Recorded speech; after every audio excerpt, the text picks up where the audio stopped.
Hey TikTok Shop sellers, already signed up for Fulfillment by TikTok Shop or FBT? Wondering about how you prepare your items to ship to FBT and everything from a customer placing an order to the customer receiving their item? Well, we're shooting this video right from the FBT warehouse, and over the next 4 videos we will show you the entire process. In this video, we'll go through how the warehouse receives your products. When they first reach the FBT warehouse here in the UK Midlands, the staff receives products and quality checks them against the inbound order, or IBR number. This quality check means that it'll take around 1 business day from when the products get delivered to when it's available for sale on TikTok Shop. You might be wondering, what goes into this quality check? This will include checking the shipment, counting cartons, and counting product stock and assessing product quality. Your products are put away after the FBT warehouse receives them and there aren't any issues. However, do note that if quality checks fail, it will be reported to you via the FBT PIPAC portal. Once an issue is raised to you, do try to resolve it ASAP, or it might cause delays in seeing your stock available for sale on TikTok Shop.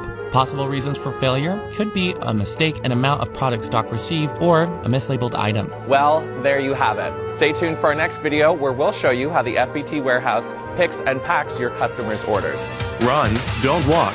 To like, share, and follow Sell with TikTok Shop UK for more TikTok Shop seller tips and updates.